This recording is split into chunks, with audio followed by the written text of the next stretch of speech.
여러분, 원래 이 돌보시는 하나님이신데 하나님은 자기 백성을 돌보십니다. 다른 사람을 돌보는 게 아니라 자기 백성을 돌보신다고 했어요. 자기 백성을. 오늘 나오미가 한 가지 확신하고 있던 게 뭐냐면 하나님은 자기 백성 돌보신다는 거거든요. 저와 여러분이 누구입니까? 예수 그리스도를 통해서 하나님의 자녀된 자들 아닙니까?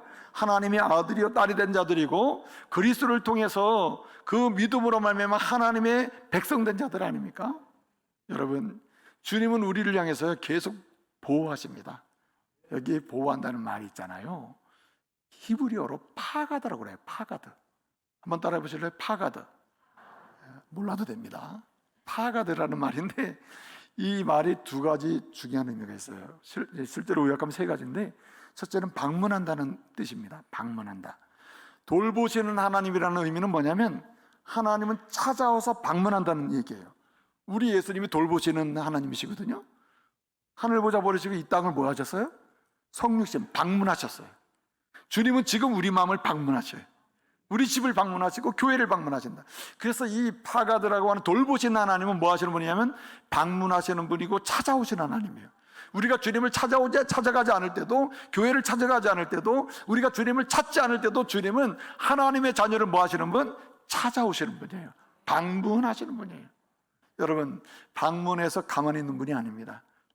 두 번째 중요한 게 뭐냐면 속속히 살펴보십니다. 여러분, 뭔가 계급적으로 말하면 감독하시는 분이고, 세밀하게 친구처럼 하시면 여기 뭡니까? 상담하시면서 도와주시는 분이에요. 한마디로 케어하는 거예요. 돌보시는 분이에요. 그래서 방문하실 뿐만 아니라 돌보시는 분, 그래서 책임지며 동행하시는 분, 이 분이 바로 돌보시는 하나님이심을 믿으시기 바랍니다. 그래서 여러분, 오늘 룻기를 통해서 주님은 돌보시는 분이다, 주님은 돌보시는 분이 찾아오시는 분이야, 방문해 주시는 분이야, 방문해서 너의 문제를 상담해 주시기도 하고 돌봐주시기도 하고 공급도 하시되 특별히 책임져 주시면서 동행하시는 분이야, 이 말씀을 하시면서 그 은혜를 누리는 주인공이 되라, 그 은혜를 나누는 주인공이 되라, 그 은혜를 받아서 너도 은혜를 누리고 내 자녀나 내 가정도 그 은혜를 누릴 수 있도록 축복하라고 오늘 말씀하시는 거예요. 이 은혜의 주인공들 되시기를 말씀으로 축복합니다. 사실을 오늘 나오미 있잖아요. 나오미라는 여자가 오늘 1장 1절을 보게 되면 사사들이 치리할 때에 여러분 유대 땅 베들레헴에 흉년이 들었는데 이 흉년을 극복하기 어려워서 엘리멜렉이라고 하는 유대인이 베들레헴 고향을 버리고 그 안에 나오미와 두 아들 말론과 기론을 데리고 모압 땅으로 왔다고 되어 있습니다. 1장 1절이에요. 그렇게 해서 시작된 얘기가 룻기의 이야기거든요. 그렇게 와가지고 두 아들이 결혼을 했는데 장남 말론의 아내로 룻을 아내로 잡으러 맞이했고, 둘째 아들 기론의 이제 아내로 이제 오르바를 잡으러 맞이했다 하는 얘기가 1장 4절까지의 이야기입니다. 그런데 결론이 뭡니까? 여러분, 하나님께서 모압으로 가지 마라, 모압은 저주받은 곳이요 하나님을 모욕하는 것이요 하나님을 부인하는 것이요 하나님 대신에 우상을 섬기면서 악을 행하는 곳이다, 하나님 백성을 괴롭히는 공동체다, 그래서 역사 속에 하나님의 공동체에 들어오지 못하게 하라, 이렇게 했던 지방 아닙니까? 근데 여러분, 그리로 갔단 말이에요. 하나님께서 징계하시는 거죠. 하나님께서 깨닫게 하시는 거죠. 그래서 어떻게 합니까? 그 남편이 죽고 두 아들도 죽었다. 그게 4절까지 이야기예요. 이런 가운데 나오미가 어떻게 했습니까? 오늘 1장 6절을 보게 되면 여호와께서 자기 백성을 돌보시사 양식을 주었다는 소식을 듣고 일어나, 1장 6절에 일어나 어디로 갔어요? 이제 고향으로 베들레헴 땅으로 돌아가게 됐다는 얘기예요. 그래서 여러분, 나오미도 어떻게 됐다는 말입니까? 다시 돌보신 하나님의 은혜를 잊게 되었다 하는 얘기가 나오미의 이야기고 룻의 이야기입니다. 오늘 저와 여러분은 그리스도의 신부예요. 사실 그냥 쉽게 얘기하면 신랑 대신 우리 예수님은 예수님과 우리 관계를 쉽게 비유하기 위해서 예수님은 우리 신랑 대신 우리는 그의 신부라고 했습니다. 우리는 주님의 친구가 되는 분들이라. 그래서 여러분, 주님을 떠나서 살 수는 없는 존재인데 룻이나 여러분 나오미나 떠나서는 안 되는 거죠. 어떻게? 다시 주님께로 가야 되는 거예요. 주님은 이것을 원하시고 계시는 것입니다. 그래서 그리스도의 신부로서, 그리스도의 정결한 친구로서, 그리스도의 사람으로서 주님이 베푸시는 여러분 돌보심의 은혜를 누려야 할 줄로 믿습니다. 그래서 여러분, 세 가지 방법이 있어요. 어떻게 하면 이런 돌보심의 은혜를 누릴 수 있느냐? 첫째는요, 믿음으로 결단하는 사람이 누립니다. 오늘 나오미가요, 고향을 떠나왔잖아요. 남편 잃고 두 아들을 잃었잖아요. 그런데 여러분, 소식을 들었다 그랬죠? 돌보심의 은혜가 지금도 이스라엘 땅에는 계속되고 있고 생명의 양식도 주어지고 있다. 그러면 그곳에 가면 우리도 그 은혜를 누릴 수 있다는 얘기 아니에요? 그렇지 않아요? 그래서 여러분, 나오미가 어떻게 합니까? 그 소식을 듣고, 그렇구나, 내가 여호와의 돌보심을 받고 그 은혜로 살아야 될 사람인데 그 은혜를 누리는 길은 지금 믿음으로 일어나 가는 것이다. 여러분, 믿음은요, 결단이에요. 결단. 오늘 나오미의 믿음이 어떤 믿음입니까? 여호와의 돌보심과 그리고 그 방문하심과 살펴서 상담해 주시는 것과 필요를 공급해 주는 그 은혜를 누리는 길은 믿음으로 돌아가는 길밖에 없다. 우리 주님이 탕자의 비유를 말씀하시면서 주님의 마음을 알려주셨거든요. 지금도 주님의 마음은 변함이 없습니다. 주님은 우리를 찾아와서 계속 돌아오라고 하셔요. 내게로 돌아오라고 하셔요. 찬송도 있지 않습니까? 돌아와, 돌아와. 예? 돌아오라고 주님 말씀하세요. 내게로 돌아오라. 사실은 지역적으로 공동체적으로 하나님이 싫어하시는 모압 같은 곳이 있어요. 음란한 곳이 있고 제약된 곳이 있고 그리고 악을 행하는 곳이 있죠. 세상 속엔 그런 특별한 장소들이 있습니다. 그런 장소로 갔다면 거기서 나와야죠. 나오는 믿음의 결단을 해야죠. 그런데 진짜 중요한 것은 내 마음 가운데 악을 행하는 마음의 자소가 만들어지고 있다는 거예요. 모압 같은 장소가 만들어지고 있다는 것이죠. 그렇기 때문에 내 마음이 모압 같은 장소에서 일어나서 여러분, 은혜가 있고 주님이 계시고 주님의 돌보심의 은혜를 경험할 수 있는 베들레헴의 자리로 나가야 할 줄로 믿습니다. 베들레헴이라는 이름의 뜻이 뭡니까? 베들레헴이라는 이름의 뜻이 떡집이라는 뜻이거든요. 떡집. 진정으로 먹을 곳이 있고 살 곳이 있고 일어날 수 있는 힘이 있는 곳, 이런 곳이거든요. 우리 마음에 항상 두 가지의 자리가 만들어지려고 해요. 성령께서는 항상 하나님의 양식이 풍성한 생명의 자리를 만들어주시고 사단마귀는 끊임없이 모압 같은 곳을 만들어놔서 그곳에 머무르게 하기를 원한다는 거죠. 여러분, 믿음의 결단이란 내 모압 같은 내 마음의 자리에서 다시 베들레헴, 하나님의 양식이 있고 하나님의 은혜가 있는 그 자리로 나가는 결단, 그때 주님은 은혜를 주실 줄로 믿으시기 바랍니다. 주의 방문은 계속된다 했습니다. 중단된 적이 없어요. 주님은 누구는 찾아오고 누구는 안 찾아온 적이 없습니다. 누구에게는 상담해 주시고 누구는 상담 안 해주는 적이 없어요. 주님은 누구에게는 공급하고 누구에게는 공급하지 않은 적이 없어요. 여러분, 누가 공급하심도 만나주심도 상담해 주심도 누가 경험합니까? 믿음으로 결단하고 나가는 자예요. 주님께로 나가는 자고 은혜의 자리로 나가는 자예요. 오늘 이 자리에 오신 여러분 축복합니다. 얼마나 힘드셨습니까? 여기 오기까지 결단하고 온 거 아닙니까? 네? 더운 여름인데 한 번쯤 빠져도 괜찮지 않느냐, 이런 마음도 생기는 거거든요. 네? 아, 오늘만큼은, 이런 생각이 드는 거죠.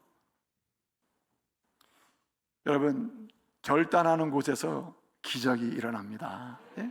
주께로 나가겠다, 주님의 은혜의 자리에 서겠다, 주님이 좋아하는 자리에 서고 말 거야, 그런 믿음의 결단이 있는 사람에게 하나님은 돌보심의 은혜를 경험하기 시작하도록 기회를 주시는 거예요. 사실은 나오미도 결단하는 믿음이에요. 근데 여러분, 진짜 결단하는 믿음의 소유자는 누굽니까? 룻이에요. 사실 룻은 자기 고향 아닙니까? 모압 땅이고 거기 부모 세대가 있고 거기 형제자매가 있는 거 아니에요? 자기가 자란, 말하자면 인생의 토양이 딱 모압에 있는 것입니다. 근데 여러분, 남편이 있는 것도 아니고 시아버지가 있는 것도 아니고 어쩌면 가면 자기가 책임져야 되는 늙은 시어머니 한 분인데 어떻습니까? 그는 시어머니와 함께 돌보시는 하나님의 은혜를 경험하는 그 공동체로, 그 땅으로, 그곳으로 지금 가고 있는 거예요. 이건 얼마나 큰 결단입니까? 사실은 고대사에서는요, 어떤 지역을 이동한다는 것은 신을 바꾸는 것 같은 의미가 있어요. 이 땅에서 내가 섬기는 신을 버리고 저곳에서 섬기는 신을 내가 섬겼다는 어떤 선택의 전환이기도 하거든요. 그런데 여러분, 모압으로 완전히 물들어 있던 이 나오미가 어떻게 됐습니까? 그는 하나님께로 향하여 결단을 한 거죠. 그래서 여기 1장 16절을 보게 되면 뭐라고 얘기합니까? 어머니가 가시는 곳에 나도 가겠습니다. 그리고 어머니가 섬기는 하나님이 나의 하나님이고 어머니 백성이 내 백성입니다. 핵심 뭡니까? 어머니 하나님이 내 하나님입니다. 내가 어머니를 따라가는 것은 단순히 어머니가 좋고 어머니를 떠날 수 없어서 인간적인 의리 때문에 가는 게 아니라는 거예요. 뭐의 결단입니까? 믿음의 결단이라는 거죠. 내가 지금까지 모압신을 섬겼고 지금까지 모압의 문화에 익숙해서 그냥 모든 즐거움과 행복을 여기서 찾아 누리려고 했다면 이제부터는 이것은 내가 버립니다. 버린다는 거예요. 사실 버림과 떠남은 믿음의 결단이 아니면 할 수가 없죠. 창세기 12장을 보게 되면요, 하나님께서 믿음의 조상이라고 부르는 아브라함과 관계를 설명하고 있습니다. 아브라함이 뭐라고 얘기합니까? 너는 본토, 친척, 아비 집을 떠나라. 그리고 내가 지시할 땅으로 가라. 무슨 땅? 약속의 땅. 어떤 땅? 하나님의 보호하심이 있는 땅, 돌보심이 있는 땅, 하나님의 만남이 풍성한 땅, 하나님의 상담이 있는 땅, 하나님의 공급하심을 경험할 수 있는 그 약속의 땅으로 가라 했잖아요. 여러분, 아브라함의 믿음은 어떤 믿음입니까? 결단하는 믿음이죠. 결단하는 믿음. 사실 주일날 이렇게 오는 것도요, 결단이 아니면 힘들어요. 하나님이 저와 여러분에게 결단하는 믿음을 주신 것이죠. 결단하는 믿음. 여러분, 오늘 여러분 이 룸만이 아니에요. 사실 보아스가 등장하거든요.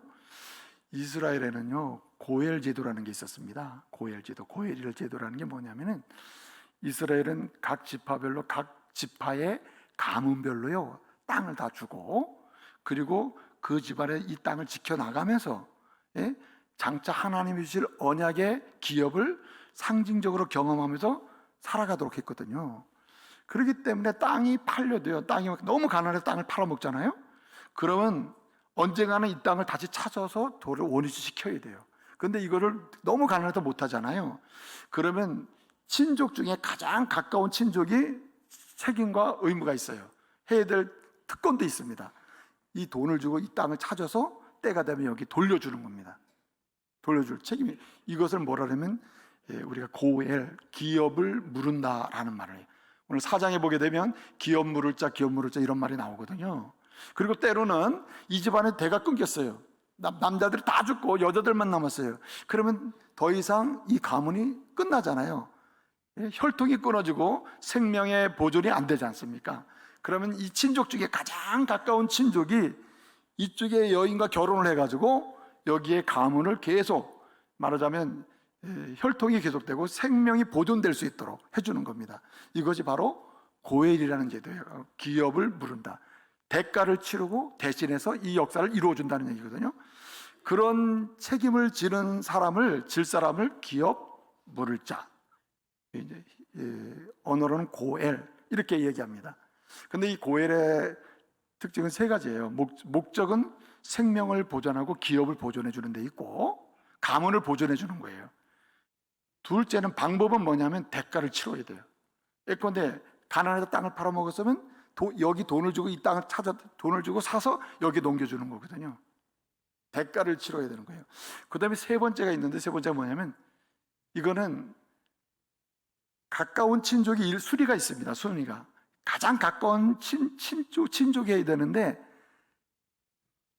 반드시 하는 건 아니에요. 자원하는 마음이 있어야 돼요.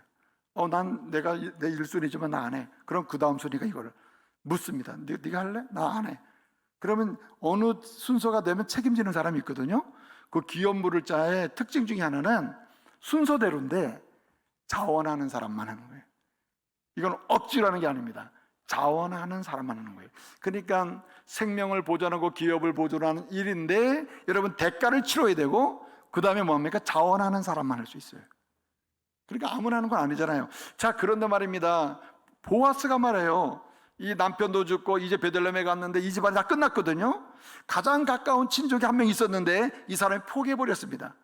근데 여러분, 보아스가 어떻게 했습니까? 그 다음 차례가 보아스라는 사람인데, 보아스가 어떻게 했어요?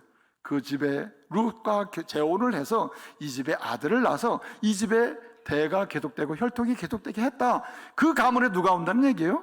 예수님이 오게 됐다는 거예요.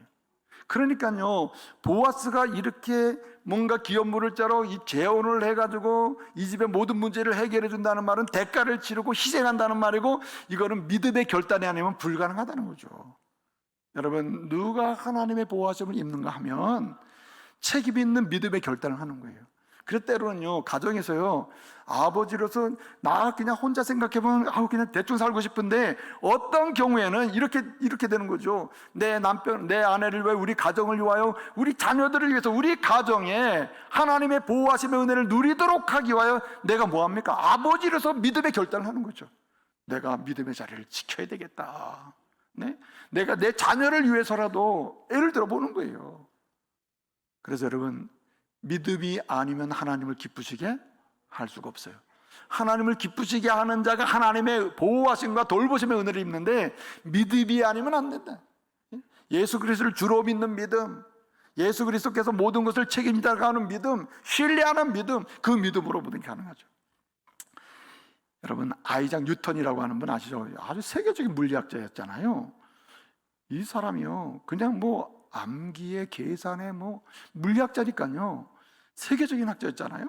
근데 이 사람이 이제 나이가 들어서 이게 정신이 오락가락하는 거예요. 그러니까 그 제자가 볼 때 너무 기가 막힌 거예요. 세계적인 대학자가 이 연세가 드셔가지고 오락가락하고, 어떨 땐 자기 이름도 잊어버리고, 선생님 누구십니까? 자기가 뉴턴인지 몰라요. 예? 모르는 거야. 이 정도로 막 왔다 갔다 하고 아주 심각한 상황이잖아요. 그래서 이 제자가 물었다는 거 아닙니까? 아이고 스승님이 기억할 수 있는 건 도대체 뭡니까? 기억하는 게 뭐고 뭘 알고 있는 거예요? 도대체 이름도 잊어버리시면 어떡합니까? 이래가지고 막 탄식하면서 대학자인 막 뉴턴에게 물었다는 거 아니에요. 그랬더니 아이작 뉴턴이 이렇게 얘기했대요. 아는 건 딱 두 가지다. 뭐냐? 나는 죄인이요. 나는 아주 죄인이요, 죄인. 그런 거 말고요, 또 아는 거 하나 있다. 그러면서 하나를 얘기하더래요. 아는 거 얘기해 보라니까. 나 같은 죄인을 구원할 분은 예수밖에 없어. 그래서 천국 갔다는 얘기 아닙니까? 여러분 보세요. 이거 믿음의 결단이 우리에게 남기는 마지막 유산이 예수 그리스도를 의지하고 하나님 나라의 영광을 보게 만드는 거예요. 하나님의 보호하심의 최고의 하이라이트는 하나님의 은혜를 누리는 거거든요. 우리 다 나이 먹으면요, 왔다 갔다 해요. 예? 그냥 자기 이름도 모를 정도로 될 수도 있습니다. 그러나 여러분, 하나님의 은혜 가운데 믿음의 결단으로 하는 자마다 그 가슴속에 예수가 기억되고, 내가 죄인인데 내 죄를 용서하시고 하나님 나라의 은혜를 주시게 하실 분은 주님밖에 없다. 여러분, 믿음의 결단은 마지막 중요한 선물을 한다는 거예요. 그러므로 여러분, 믿음의 결단을 통하여 하나님의 보호하심과 인자하심을 경험하시고, 특별히 우리 자녀들이나 우리 자신이 믿음의 결단을 통해서 공동체 전체가 하나님의 돌보심의 은혜 가운데 깊이 들어가도록 축복할 수 있는 주의 종들 되시기 바랍니다. 여러분, 한 사람의 믿음의 결단이 어떻게 됐다는 말입니까? 구주 되시는 예수 그리스도의 세계를 여는 데에 룻 같은 여인이 상대하는 거 아니에요. 저와 같이, 우리 같이 여러분 정말 형편없을 수도 있고 보잘것없는 우리가 하나님의 세계에 통로가 될 수 있다. 룻같이 쓰임받을 수 있는 거예요. 여러분, 나오미는요, 지금 다 무너졌잖아요. 다 무너졌어. 여러분, 룻은 아내도 죽고 자기 따라서 그냥 와 있는 거거든요. 보면 불쌍히 죽겠죠. 룻이 너무 불쌍하잖아요. 그런데 룻을 위해서 어떻게 해요? 내가 너를 위해서 기도한다. 주님께 구한다. 뭘 구해요? 안식 갈 곳을 달라고 기도한다. 안식처를 달라고 기도하거든요. 그 안식처가 어떤 곳입니까? 1장 8절 9절에서 구한 은혜가 있는 곳이요, 평안이 있는 곳이요. 여러분, 이 기도 다 응답한 줄로 믿으시기 바랍니다. 그래서 4장에 보게 되면요, 보아스를 통해서 안식처가 마련돼요. 가정이 마련돼요. 그리고 예수 그리스도를 바라보게 함으로써 교회가 마련되는 거예요. 여러분, 기도하면 응답하십니다. 4장은 응답의 이야기를 하고 있는 거예요. 여러분, 응답하시는 걸 보면 놀랍습니다. 4장 1절 이하를 보게 되면요, 보아스가 막 감동을 해요. 그런데 여러분 따져요. 이 기업을 물을 자, 예를 들어 나오미의 집안을 살려줄 1순위 책임자가 한 명 있었거든요. 이름은 나오지 않지만. 근데 여러분, 네가 책임질래? 그랬더니 나 못해. 내 돈 뺏기고 못하래. 포기해버렸습니다. 보아스가요 찬스다 해가지고 내가 책임질게 해가지고 여러분 룻과 결혼을 하고 그리고 아들을 낳고 그리고 누가 왔어요? 다윗이 오고 예수가 온 줄로 믿습니다. 예상치 못한 복이 임하는 거예요. 예상치 복이. 기도는요 내가 기도한 것만 임하는 게 아닙니다. 내가 예상치 못한 하나님의 은총이 기도의 끝자락에 기다리고 있어요. 예? 여러분 자녀를 보고 낭망하지 마세요. 여러분 정말 여러분 자녀를 보고 뭐 지금 보니까 뭐 미래가 뭐 싹시 노랗다 이런 말은 하지 마세요. 진짜 그런 말 하면 안 돼요. 야, 네 아버지 닮았구나. 너는 별 볼일 없겠다. 이런 식으로 얘기하면 안 돼요. 여러분 우리 눈에 그렇게 보일지라도 주님의 손에 올려져서 우리 집안이 안식처가 되고 은혜가 있고 평강이 있고 위로가 있잖아요. 그 끝자락에 그리스도 안에서 열리는 줄 믿으시기 바랍니다. 크게 꿈을 꾸게 만들어야 돼요. 마지막 한 가지가 있습니다. 오늘 본문의 말씀 보게 되면요 여러분 보아스도 그렇고 나오미도 그렇고 여러분 룻도 그래요. 여러분 룻 이야기하면 누구를 잘 복양했어요? 예? 시어머니 나오미를요 애지중지하면서 사실 기댈 데 없는 곳에 나오미가 따라가면서 나오미를 위해서 여러분 2장을 보면 이삭 죽기 하거든요. 이삭 죽기. 이삭을 주어서 이제 나오미를 목에 살리는 거예요. 여러분 구약 성경에 보면 이삭 죽기는요 부자가 추수할 때 이삭을 흘리게 돼 있습니다. 흘려라 이삭을. 그래서 가난한 자가 먹고 살게 만들어줘라. 이거 하나님의 은혜를 상징하는 거거든요. 근데 여러분 룻은 이삭 죽기를 열심히 한 겁니다. 이삭 죽기 하면서 뭐래요? 내가 어머니 목에 살린다. 그게 아니고 지금 내가 하나님의 은혜를 받고 있고 우리 시어머니도 하나님의 은혜로 살게 되며 그러니까 하나님의 사랑으로 내가 살고 있고 그렇기 때문에 이 사랑으로 나는 시어머니도 사랑하고 그리고 나는 주의 사랑 가운데 지금도 가고 있다. 여러분 룻이 고향 땅을 버리고 베들레헴으로 오게 된 모든 과정은 믿음의 결단이요 기도하는 역사이되 여러분 사랑의 실천이에요. 여러분 무슨 일을 하든지 사랑으로 하시기 바랍니다. 여러분 보아스가요 여기 나오미 가문을 살려놓는 과정 기업 물을 자로 역할을 하는 것도 사랑이에요. 하나님이 날 사랑하신 것처럼 기업 물을 자격을 줬으니까 내가 오늘도 이 책임을 다하리라는 거거든요. 그래서 여러분 따라합시다. 사랑은 감정이 아니라 책임이다. 여러분 사랑은 책임이에요. 어느 날부터 나는 사랑의 감정이 난 메말랐어. 이제 우리는 헤어져야 돼. 다 헤어져야 됩니다. 그러면 헤어지지 않을 사람 한 명도 없어요. 네? 감정에서 사랑을 노래한다면 저도 몇 번 헤어졌을 것 같아요. 죄송합니다. 우리 집사람 없습니다. 막 속상할 때는 막 그냥 막 그러거든요. 여러분 목사도 그런데 여러분 뭐 솔직히 뭐 오죽하겠어요.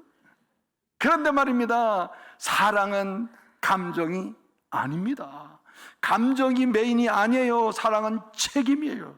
그래서 사랑을 가리켜서 뭐라 하냐면 언약이라고 하는 것입니다. 언약. 하나님의 언약 속에서요. 오늘 보아스가 책임을 지고 하나님의 언약 속에서요. 나오미는 하나님을 바라보고 가는 거예요. 여러분 룻 모압 여인이 하나님의 언약 속에서 주님의 사랑을 경험하고 주님의 사랑으로 사랑하며 가는 거예요. 끝이 어떻게 될지 몰라요. 그런데 말입니다. 사랑은 항상 채워집니다. 사랑은 열매를 맺습니다. 사랑은 아름다운 결말을 가져오게 돼 있어요. 혹시 사랑하다가 결말이 안 좋다 생각하는 분은 절 찾아오세요. 끝까지 사랑으로 했는데도 안 됐다는 분 절 찾아오세요. 제가 어떻게 책임질지 모르겠지만은 그러나 여러분 약속합니다. 사랑의 끝은 결실이에요. 사랑의 끝은 안식이에요. 사랑의 끝은 하나님의 보호하심이에요. 믿으시기 바랍니다. 말씀 마칩니다. 여러분 어떤 시대를 살고 있습니까? 지금은 하나님의 돌보심이 필요한 시대예요. 내가 뭘 해보려고 하면 안 되고요. 하나님의 돌보심을 신뢰하고 그것을 누려야 될 시대입니다. 하나님의 찾아오심이나 하나님의 상담이나 하나님의 도우심은 한 번도 중단된 적이 없어요. 지금도 주님은 찾아와서 두드려요. 내가 문 밖에 서서 두드리는 누구든지 내 음성을 듣고 문을 열면 내가 들어가서 너는 나와 더불어 나는 너와 더불어 먹고 마시며 은혜를 입으리라는 거 아니에요. 항상 찾아오셔요. 항상 공급하세요. 여러분 만나시고 그리고 받으시고 누리시는 돌보심의 큰 주인공들 되시기를 바랍니다. 기도하겠습니다.